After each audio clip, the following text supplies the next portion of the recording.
A wood-look accent wall can be a stunning showpiece for your home, and we're going to show you how you can have one. It's a simple DIY project you can complete over a weekend. And it all starts with Pergo laminate flooring. The same Pergo laminate planks that create beautiful floors can be used as a decorative covering over just about any existing wall, providing that it's clean, dry, secure, vertical, and meets all local building code requirements. Be sure to read all wall instructions before you start your installation. Start with a bare wall substrate. It should be primed or painted drywall. Pergo planks shouldn't be installed directly over wallpaper or paneling. Also, keep in mind that laminate planks are not intended for ceilings, countertops, or as any type of structural material. Your accent wall must run vertical to the floor. Sloping walls or surfaces that aren't 90 degrees to the floor, like ceilings or soffits, won't work and shouldn't be used. You'll also want to limit your installation to a maximum of 40 feet in length and 10 feet in height. It's important to note that laminate is only suitable for wall applications when used indoors with a controlled climate. This means 35 to 65% humidity and 60 to 85 degrees Fahrenheit. Check the wall for moisture, visible water stains, or leaking windows. You should not install laminate over a wall with known moisture damage, and don't install laminate in areas near water sources, like a backsplash or above a sink or bathtub. To find out how much flooring you'll need, multiply your wall's length by its height to determine the square footage. Make sure to subtract the areas of any windows or doors that you will install around. Order that amount of flooring plus an additional 10% for incorrect cuts. Before you install your accent wall, you'll need to acclimate the planks in the room in which you're planning to install them. Leave the boxes unopened and lying flat in the room for at least 48 hours prior to installation. You want your laminate accent wall to look great and last, so it must be installed with acceptable job site conditions, including relative humidity and wall moisture conditions. Plus, these conditions must be maintained throughout the life of the wall to ensure it looks great for years to come. And as on any building project, you're responsible for compliance with all local building codes, including maintaining the required distance from heat sources, such as fireplaces. The tools you'll need for this installation include a hammer, a Uniclick appropriate tapping block and a pull bar, a caulking gun, utility knife, chalk line, and electronic stud finder, a tape measure, a pencil, and a saw for cutting laminate planks, a carpenter's level or laser level, a pry bar to remove existing base or trim, an 18-gauge brad nail gun, either electric or air, a screw gun or drill driver, a stepladder if needed, safety glasses, a dust mask, and gloves. Some of the materials you'll need include laminate flooring, enough to cover the installed area plus 10% extra, 1.5 to 1 3/4 inch brad nails, 1.5 to 1 3/4 inch drywall screws, 100% silicone adhesive caulk, clear, wall base and quarter round moldings to frame out the accent wall, and painter's tape. We'll start the installation by checking the surface of the wall for flatness. The wall should be flat to within 3/16 of an inch over 10 feet. If the wall is not flat, correct the unevenness before installing. A flat wall is important because the planks must lie flat against the wall, without rocking, for proper installation. Next, remove all base and trim molding from the accent wall. Use your electronic stud finder to locate and mark the wall studs. Mark vertical lines over all studs.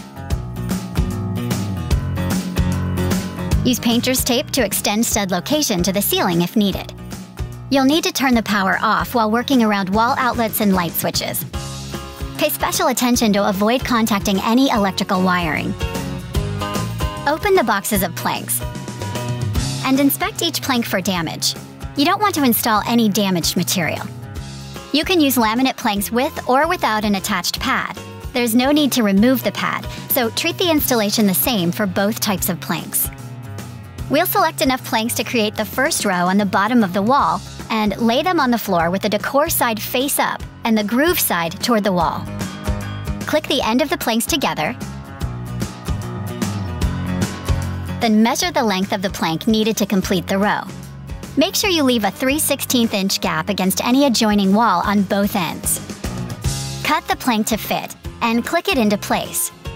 Carefully flip the connected row of planks over so the DECOR side is now face down and the tongue side is toward the wall. You may need assistance to flip the connected row of planks over, depending on the length of your installation. Keep in mind that when you later place this first row of planks against the wall, you may need to adjust the placement to account for any unevenness in the floor. Make sure that the first row is perfectly straight and the aligned joints remain square and tight. Apply a bead of 100% silicone in an S pattern to the back of each laminate plank. If you're using a laminate plank with an attached pad, apply the silicone directly onto the pad on the back of the plank. Carefully tilt the planks against the wall with the tongue side toward the floor. Re-level the planks and press them against the wall. Locate the extended groove at the top of the plank and drive a brad nail through the groove at each wall stud. It's important to make sure that the nail heads are not raised, but don't try to force them all the way through the planks. Next, place drywall screws into each wall stud along the bottom edge of the first row of planks. This area will eventually be covered by wall base. Now it's time for the second row. For this row, and all rows thereafter, we must start installing the first plank in each row on the right side of the wall and work from right to left. Cut off the short side tongue end of the first plank of the second row to provide a joint stagger of 8 to 12 inches. This creates a more natural-looking pattern and will help avoid planks that align. Apply the S pattern of silicone to the back of the plank and fit it into the plank on the first row by angling the tongue into the groove. You may have to wiggle the plank into place. Be sure to leave a 3/16 inch gap from any adjoining walls. Use a tapping block as needed. Drive a brad nail through the extended groove at each wall stud. Take the next plank in row 2 and modify it by removing the short end tongue. Score the tongue with a utility knife 3 to 4 times and then remove it. Now you have a square end. You will repeat this process for all remaining planks in row 2. Apply silicone adhesive caulk in an S pattern and install the modified board by tilting it into place. Tighten the joints as needed with a tapping block or pull bar. Continue to drive brad nails into the extended grooves of each plank at each wall stud.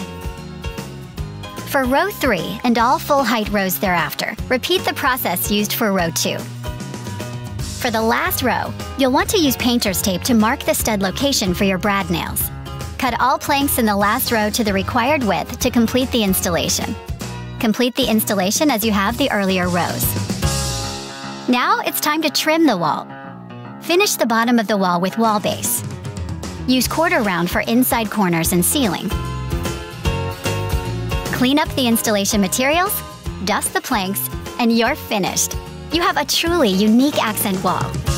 You can add pictures, hang shelves, and enjoy your new room. Maintenance is easy. Just dust with a microfiber cloth and clean occasionally by damp wiping with water only. Enjoy your new walls. Live your life comfortably, surrounded by the warmth and style that gives you the freedom to express your true self.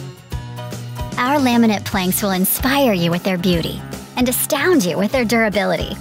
Because, after all, there's only one Pergo.